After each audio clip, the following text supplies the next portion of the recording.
Well, if we are standing at the corner of Railway and Main, we must be in a small prairie town somewhere, and indeed we are. This is the first stop on our weekend tour, and we are in Barrens, Alberta.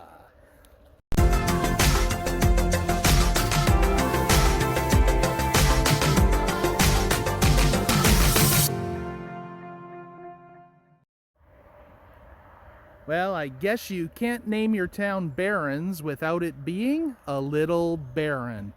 Not much going on in this little burg here on a Saturday morning.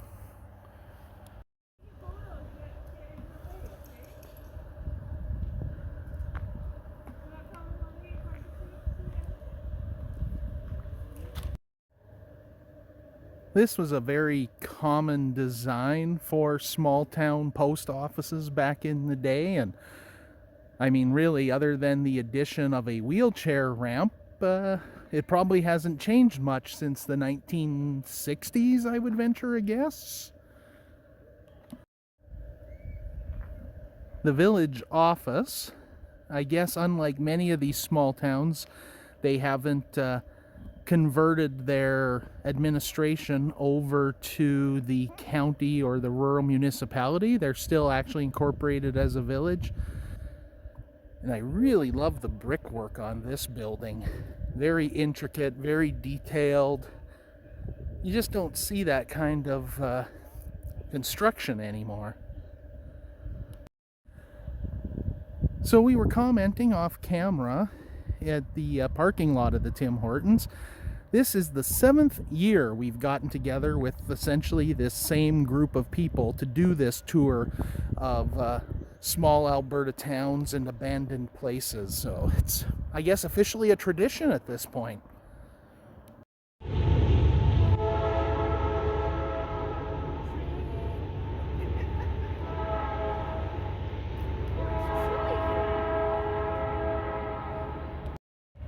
Sadly, very much a sign of our times and what will go down in history as a very 2020 type thing. United Church thrift shop closed. Over here, Barrens Community Hall closed. It's very, very much a sign of the times.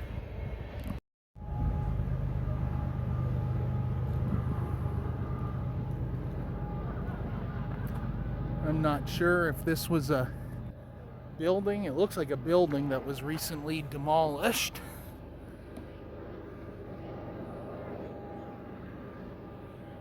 Not sure what was there, but it's long gone now.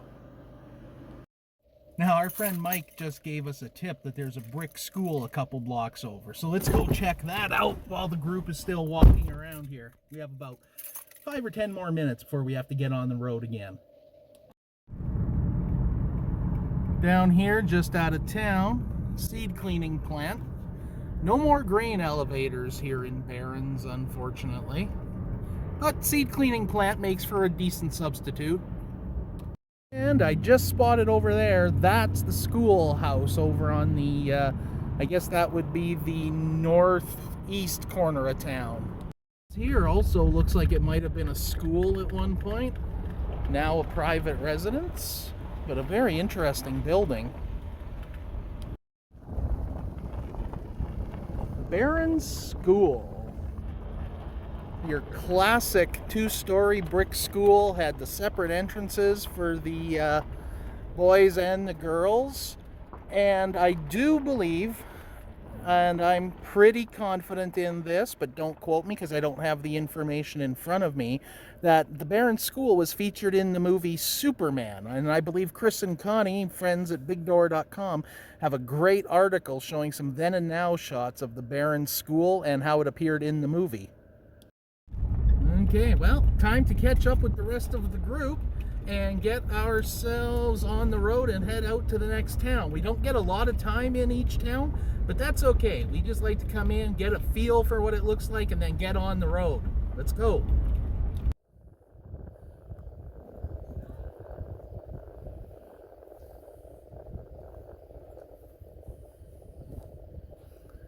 So if this place has a familiar look, it's because we were here just a few weeks back when we did our Southern Alberta road trip to Retlaw and Enchant direction. So that's kind of cool. Now, if you've watched some of the other videos in the playlist from this annual trip, and really, if you haven't, why not? You'll know that we usually do this in July, but this year it's happening in September. That means instead of seeing canola in full bloom, we are seeing the harvest take place this year.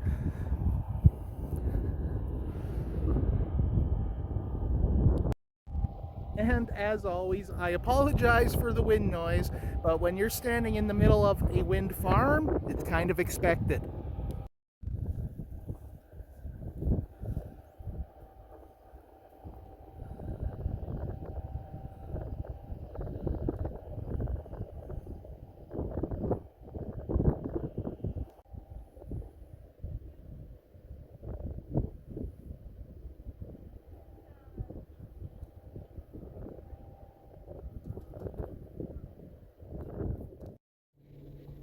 Next stop on our tour, which I'm announcing from inside the car to avoid all the wind noise, is the Sundial Medicine Wheel. And you'll remember the video that I'll put a link to that we did here in the summer with the drone and things, and the wind noise was horrible and pretty much ruined all the audio. So rather than, rehashing that, you can watch that video if you want. I'm just gonna put up a time lapse and see how it looks. It's unfortunate there's not a few more clouds in the sky to put a little more visual interest in it, but we'll see how it goes.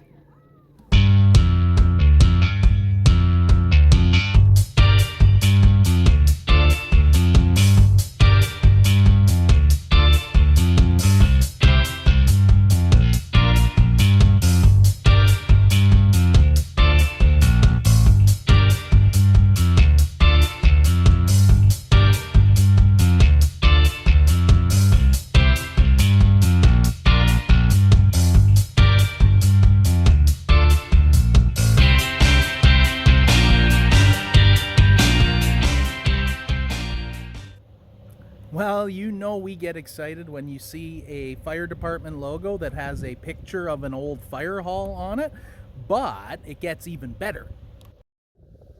Because as soon as you walk around the corner, there is the old fire hall. We got to go check this out.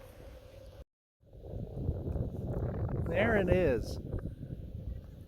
I know nothing of it other than it is really cool, and it has a bell on top, so hey, I'm sold. There we go. With my sunglasses on.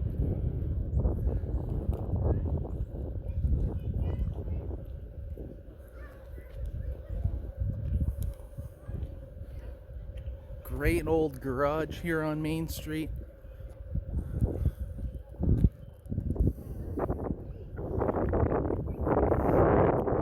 Classic Prairie Hotel.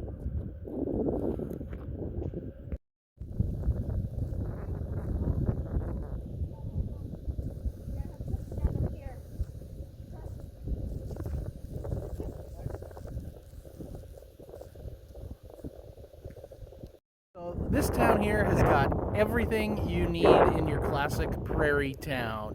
You've got the hotel and tavern.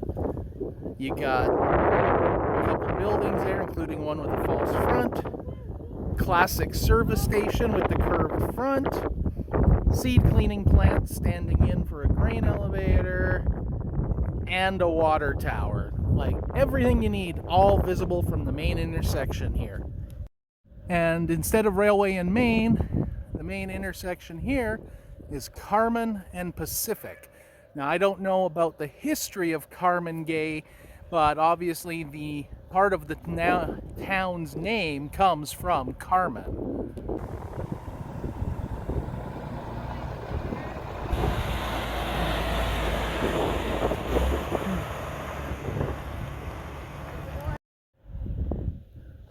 Big fan of the classic prairie hotels, and this one's a really good one. Now, believe it or not, Our route between Calgary and Lethbridge, which we drive a lot, doesn't actually usually bring us past Carmangay, so really haven't explored this town much. And this is really cool. Here on the sidewalk in front of the hotel, June 1986. So that concrete isn't as old as you might think, but certainly the hotel is. And I just want to put a word out there.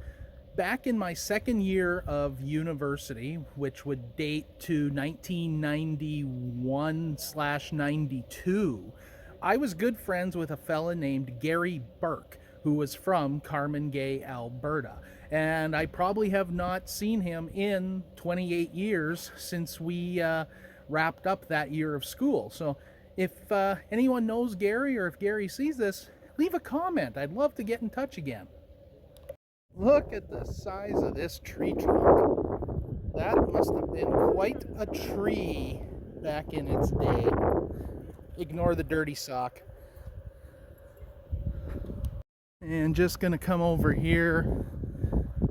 The classic Coca-Cola sign. Little bit sun bleached, but very small town, very awesome. And right across the street from that fantastic fire hall. I just kind of noticed this now. I'm not really sure that's how you pluralize groceries when you're using it in this context, but hey, we'll go with it. So a great classic prairie town here at Carmangay. Got to get close to the camera to try and talk over the wind noise. Great thing, there's a railway trestle north of town that we didn't get a chance to check out here. There's a little church kind of at the other entrance to town that we haven't looked at, but overall, this is a great little town to stop in and explore. If you get the chance, do so. Carmangay, Alberta. On to the next place. Now we've got some activity at the local fire station. Volunteers rolling in. Given the windy conditions and the dry conditions, wouldn't surprise to be a grass fire. Are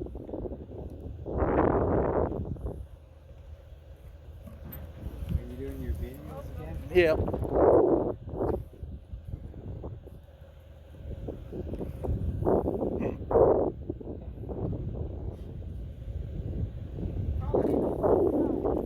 Can't be too bad. You probably got fire extinguishers on there. Maybe water. Yeah, I can't tell. There.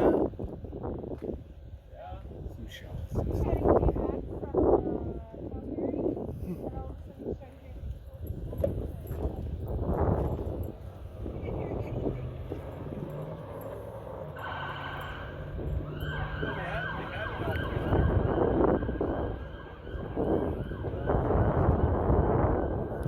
Oh, you got stuff from the garage sale?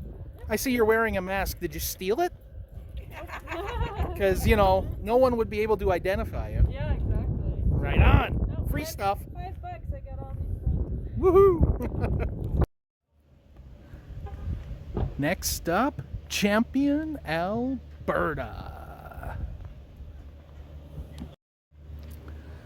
That's a great old building. Not in very good shape anymore. It looks like somebody started to paint the bottom of it, and that's about as far as they got. And right next door, the Champion Inn, which is another fantastic prairie hotel. Hitching post down this side. And I can't tell, looks like part of the top here has been taken down at some point. I'm gonna walk around the back and see. Yeah, the back half, you can see there was the start of a demolition, or perhaps it was victim of a fire at one point. I don't really see a lot of char marks, so it probably was a demolition that got started and never finished, which works in our favor. That means it's still here for us to see. Here to the Carmangay groceries, the Champion Groceries is doing a much bigger business. I wonder if it's the fact that they actually know how to pluralize the word groceries.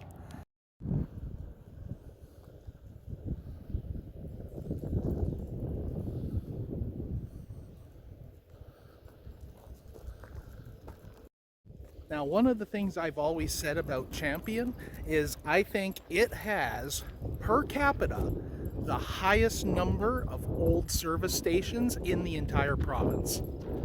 Let's check this out just from where I'm standing here. We've got this one here with the Champion spark plug logo in the window. Champion, Champion.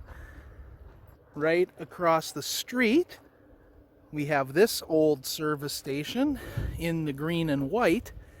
And just over here, I believe, if I move to the other side of the road here, you will see another one. So that's 3 abandoned service stations within a block. That is just unheard of. And they're all slightly different in style. This one here has some really neat kind of almost Art Deco features with that curved front. Your classic small town main street, a couple little grain elevator replica models down at the end where real grain elevators would have one day or in the past had been. The grocery store that we mentioned still in operation. And the classic bank building on the corner that now houses the ATB branch and the village office.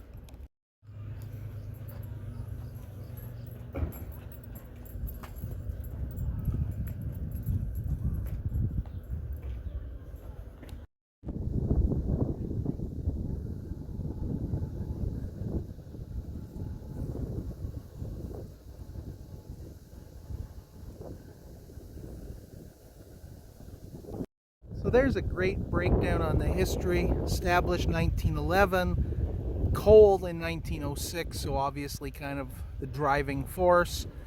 Grain elevator came along, at one point 7 of them, and then oil and gas. But today, not much in the way of industry, but the town is a lot busier than Carmangay, that's for sure. Working at the car wash, baby. Working at the car wash.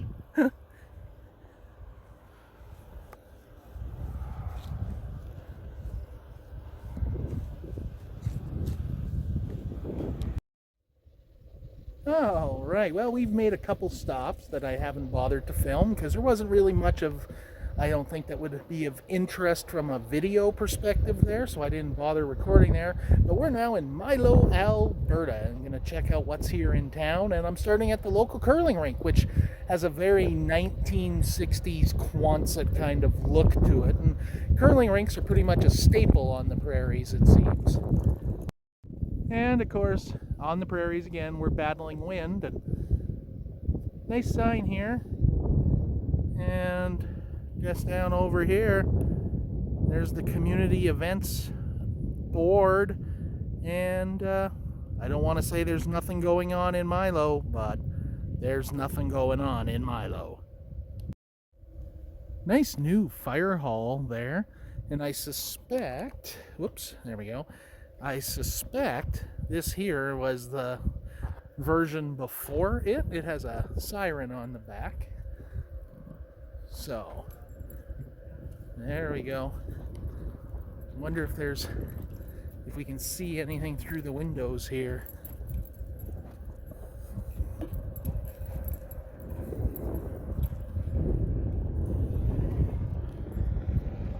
Won't be too much reflection. And yeah, we're just up close against the window. Can't see through the reflection. There's that siren on the back of the old fire hall that I mentioned earlier.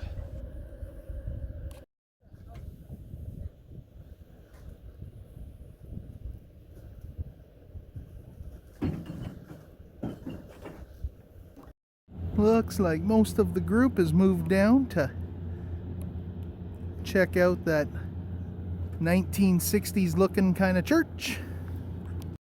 I got it.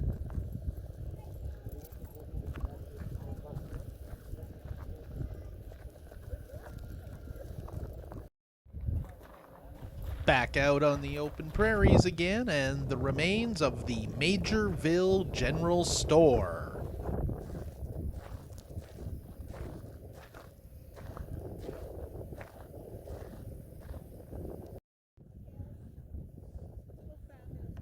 quite a unique store here at Majorville. It's like Quonset with a false front. It's something you don't really see anywhere else.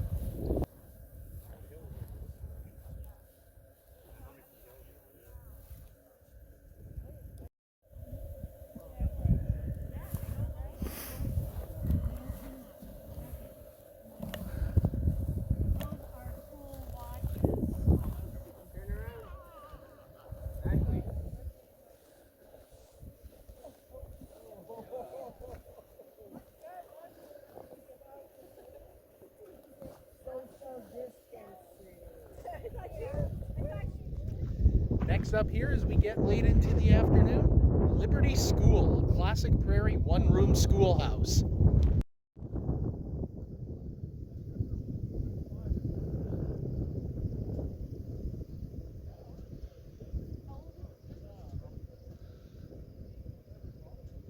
Built in 1909, according to the sign on the front.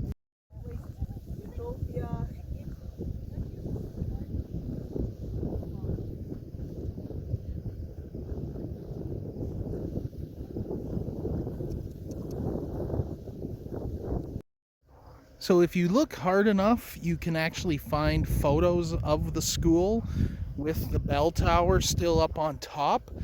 It blew off a few years ago and is now laying over here in this field, a good distance away from the school where it sat for a long time. And down here we have the remnants of the chimney that is long since collapsed. You can see on the wall there is obviously some sort of probably little roof, and then this area here, this little lean-to-y shed kind of thing, was added on at some point later, replacing what was originally there. That's the entrance to the basement. Opportunity to visit Liberty School, I want to say 2-3 years ago now, and it was fantastic. It wasn't fully boarded up at that time, so we were able to look inside the windows and get a peek at the interior. If I remember, when I'm editing this, I'll try and put some shots of it in there for you. All right, well, that wraps up day one of our Ghost Town Convention / Abandoned Places tour. Well, it was a great trip. It was great to see a bunch of people we haven't seen for a while and to get out and check out a bunch of places. We have hit a lot of those before, but that's okay. It's not necessarily about the places as much as it is about seeing the places with people that you have come to call friends over the years. And we had a great time out there on the road. I am going to do this as a 2-part video, so this will end part 1, and we'll see what tomorrow brings for us. But in the meantime, I hope you enjoyed coming along with us on the ride, and have a great time. Thank you very much for watching.